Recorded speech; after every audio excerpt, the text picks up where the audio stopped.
welcome back to the Grimwade Family channel. Yes, and welcome back to Ella's pregnancy updates. You got a smile that makes the sun rise. You make it shine. It's week 20, guys. Week 20. It's a big week. Woo! I am halfway through the pregnancy. This is a big milestone. Is that a song? Did you just make it up yourself? Oh, no, she didn't. What song is that? You're halfway there. Living on a prayer. Oh, is that a white song?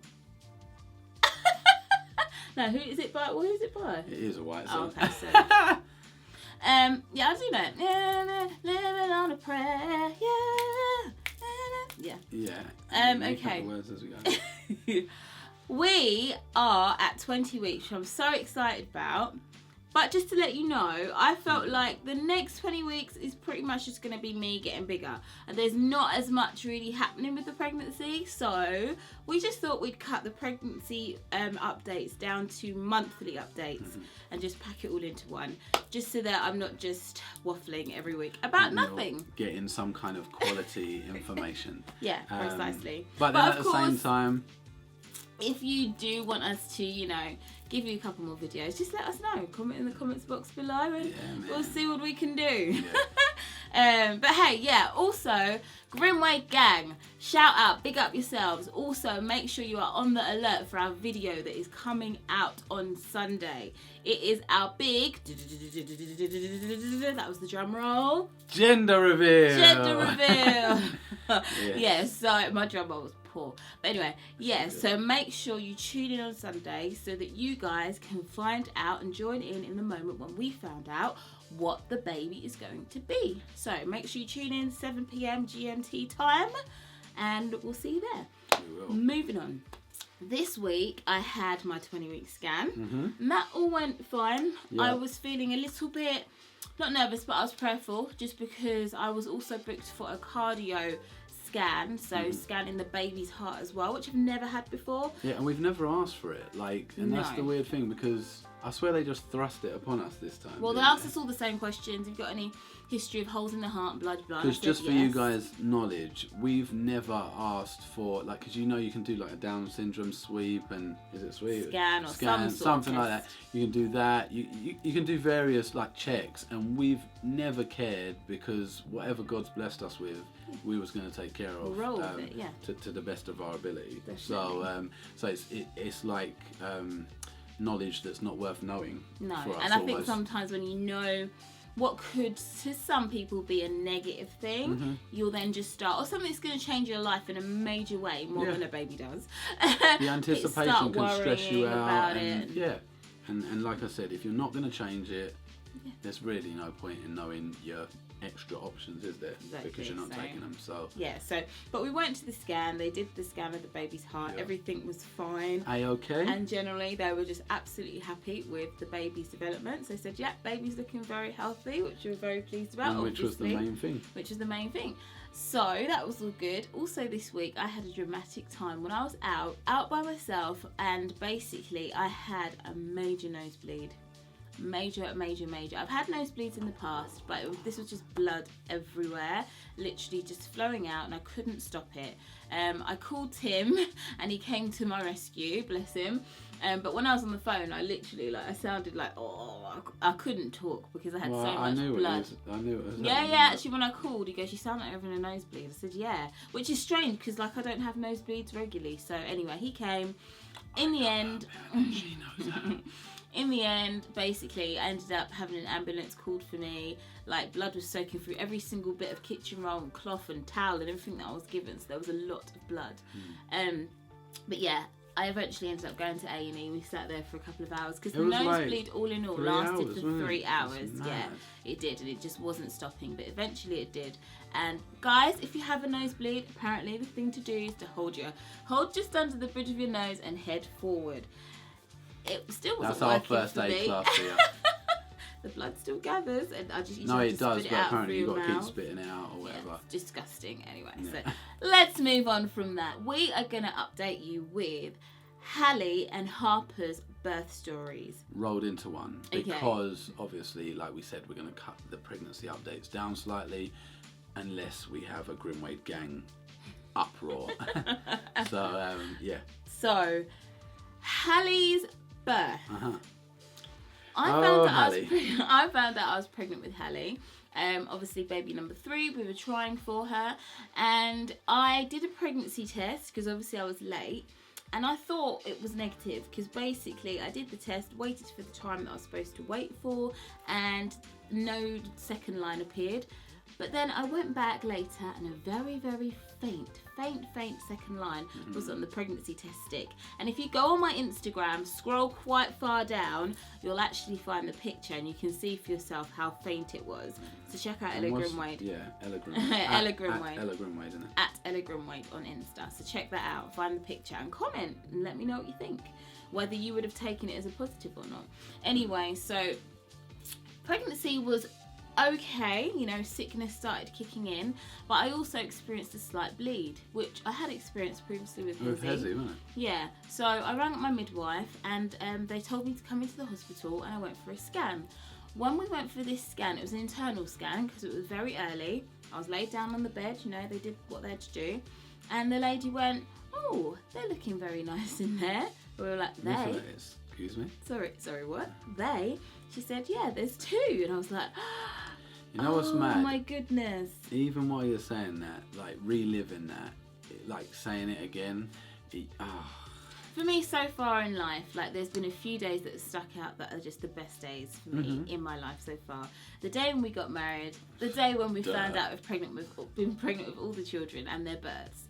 But this day, when I found out I was having twins, oh my gosh, it was just amazing. Like, it was and because we had prayed for twins, didn't we? Yeah. That's the mad thing, like really mad. We'd always wanted that, and it was just absolutely amazing. We were so excited. And I remember telling some of our family members, and they were like, "Oh my gosh, you've just gone for your scan. What could you be telling us?" But yeah, so that was our news. Okay, so we've got a special guest. As unfortunately it's cold season. As the weather's changed here in England. Papa's not feeling good. No, so where were we? We were with Hallie. News. It was about getting the news that we were having twins. Yes, and it was just so exciting. Like it was amazing. Absolutely amazing. Best feeling. It was. It was fantastic. Awesome. However, there was some bad news ahead. So they basically said to us, because this was about 6 weeks pregnant, they said to us, come back again in 2 weeks. So I went again about 8 weeks just to have another check. Because you get like double kind of care when you got double kind of there. babies.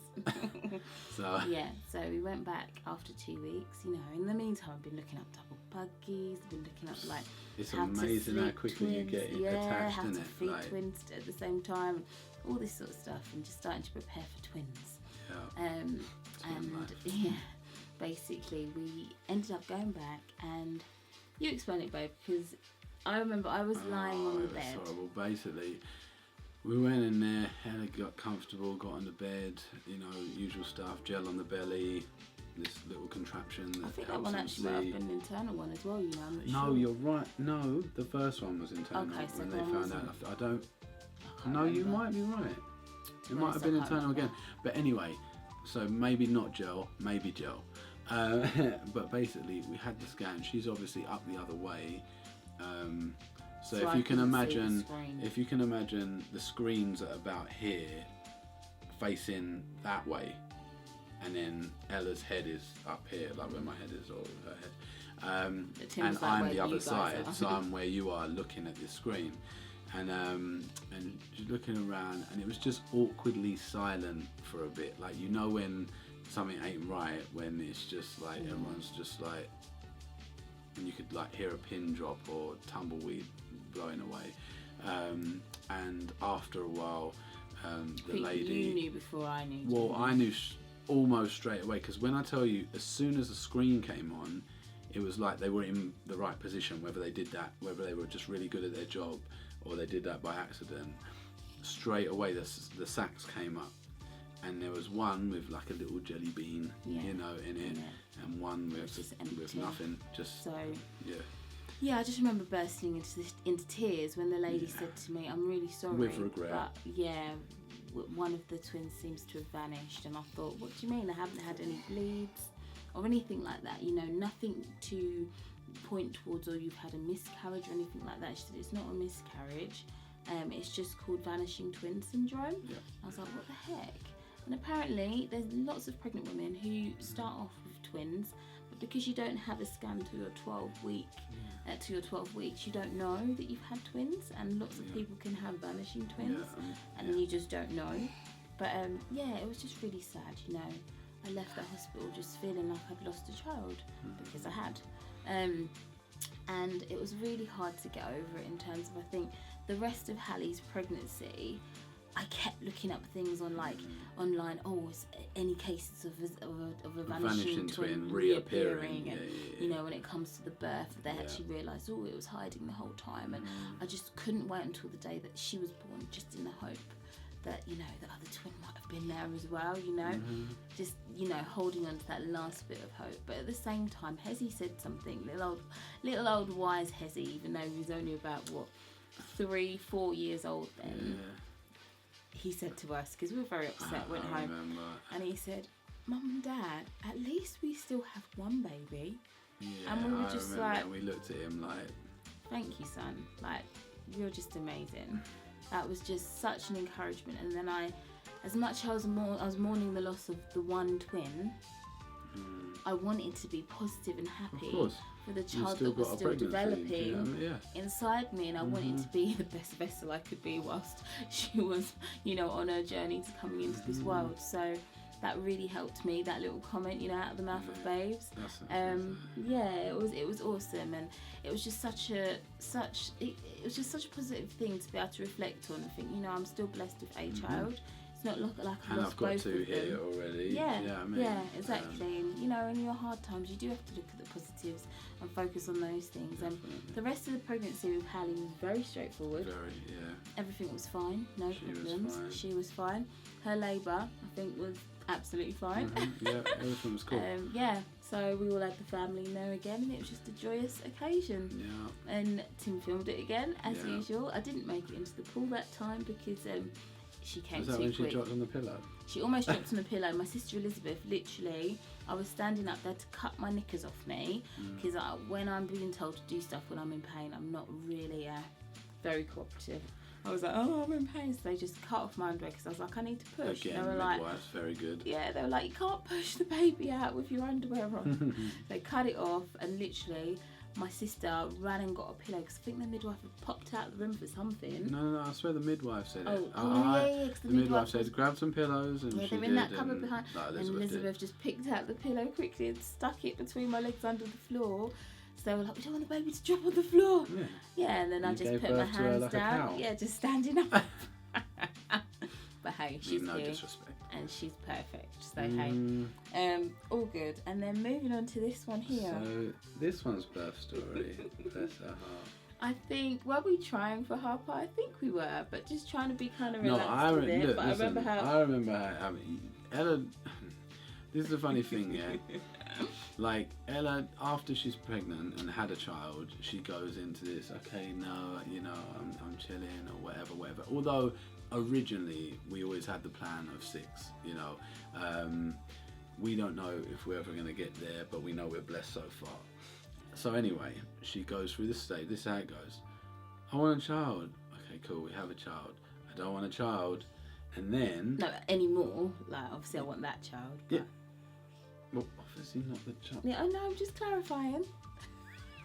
Anyway, so, yes, she has a child. Now, I don't want another child. Okay, cool, babes. All right, whatever you say, this is what I do. And I don't say anything, do I? Just go, Sometimes I say stuff, but yeah. And you're saying that for now, but I know you will want more. I'm fine. But anyway, yeah. So, and then after that, all of a sudden, she wants one again. But what she might do is just sneak it on me. Sneak it on? No, but you're very, like, cunning. You are, I'm telling you, you better watch out. He basically didn't really know that we was trying for Harper. Apparently, but she knew we was trying for Harper. So anyway, we conceived, and we obviously found out, and I think we found out in a very normal way again. No, I knew. I found out, and I knew before. Oh, I Tim remember knew. this one. Was this a phone And one? I told Ashley Fox. I told my sister Ashley, and she lives in the States. And then I said, oh my gosh, I'm trying to save it for Tim's birthday. And this, I couldn't remember, it was still a couple of weeks until his birthday. And I was like, I want to save it and surprise him on his birthday.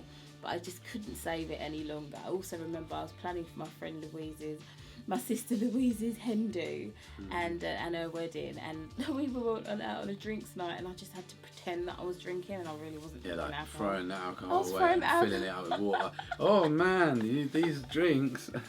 But yeah, so basically I ended up taking a picture of the pregnancy test result. And when I'd come back from the hen do, I was saying to him, oh babe, look at the pictures of the hen do. It was sick, I remember. And I sat him down and I was just letting him scroll through my pictures, and then suddenly the picture of the positive pregnancy test came up. It was very good. His reaction was like... It was very good, wasn't it? It was awesome, because he went through the pictures. Because I didn't have no clue whatsoever. So, no, that was absolutely brilliant. It really was. Yeah, that was a really cool moment. But then, everything else with Harper's pregnancy, again, sickness was there, as it always is. But normal. That was normal. 16 weeks, was it? Yeah. Sickness, yeah. Pretty much. And then her birth, her pregnancy was normal. Got to her birth, and I really wanted to stay at home for as long as I could. And basically, we went to the hospital when the contractions were about 3 minutes apart, maybe a little bit less.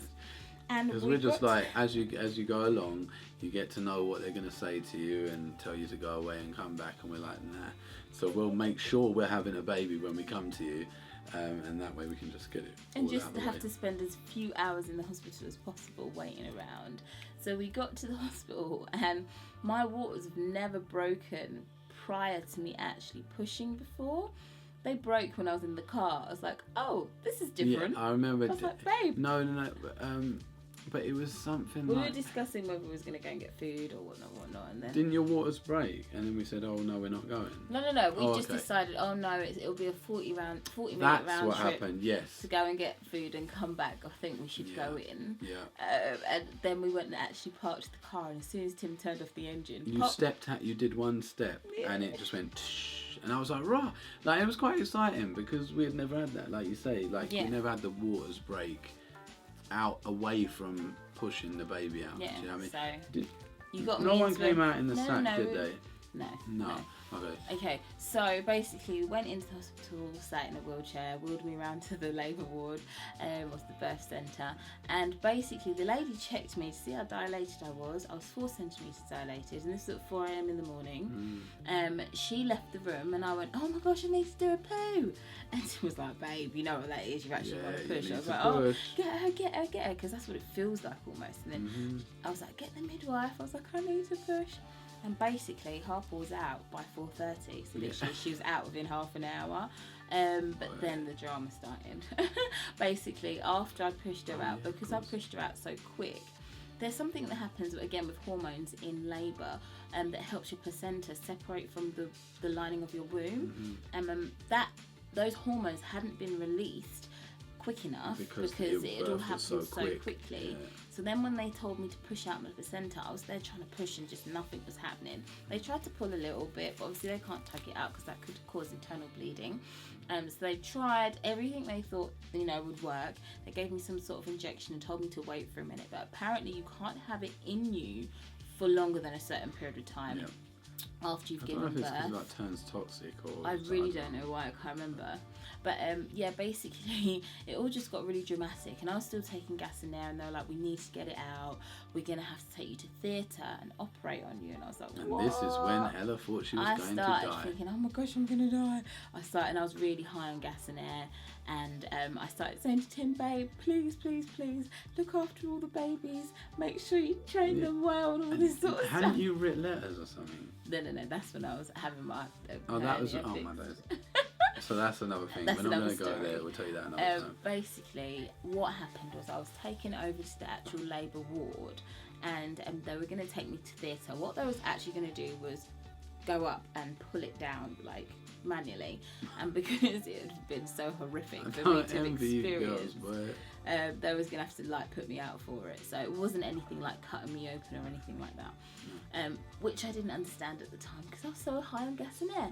When I tell you, shout out to midwife Chi. Oh my gosh, this lady. Everyone else was all saying I'm gonna have to go to theatre. She said, no, hang on, let me just try something a minute. So she said, okay girl, breathe on that gas and air because this is gonna hurt. When I tell you, this woman pushed down on my stomach in some next kind of way, I felt like, Lord, I'm going to heaven to see Jesus. I felt like I was just going into the bed. And basically she just pushed on me. Yeah, she pushed on my stomach so hard. Did some twisting thing and managed to make the placenta separate. She's got some ways. High five yourself, Chi. You were awesome. And then after that I lost quite a bit of blood, so I had to stay in and I had to have a drip. Sorry, she's wiggling around. That's all right. I had to have a drip as well, just to replace some of the fluid I've lost and whatnot, and stayed in overnight. Harper seemed huge to me when she was born. She was the biggest baby. She was 8 pounds 13 ounces when she was born. We stayed in hospital just overnight, and I wasn't too comfortable just because of everything that's happened. My body felt really sore, but you know, by the time we got home, healed up pretty quickly and everything was fine. No other problems. And Ella was hoovering and ironing and whatever else you couldn't think of in probably a week. You know, exactly, as normal. But yeah, so that was Harper's birth story. And we forgot to say that Hallie weighed 7 pounds 7 ounces, I think it was. Yeah, 7.5 pounds altogether. So it was quite a big jump to have third baby at 7.5 pounds, to have fourth baby at 8 pounds 13 ounces. So yeah. So yes. Hey, that is it from us, guys. I hope you have enjoyed our stories that we've been able to share with you, and I hope you've enjoyed having our little extra guest this week. She's behaved very well. But yeah, if you've liked this video, again as usual, please do hit that like button. And if you haven't subscribed already, please make sure you subscribe to our channel and turn on the notifications so that you know when we release a new video. Plus, please follow us and hit us up on Instagram at the Grimwade Family. Alright then guys, Grimwade much Gang, love. We will see you on Sunday, 7 p.m. Gender reveal. Don't forget, be there or be square. Take care. Later. Peace. Bye. You got a smile that makes the sun rise.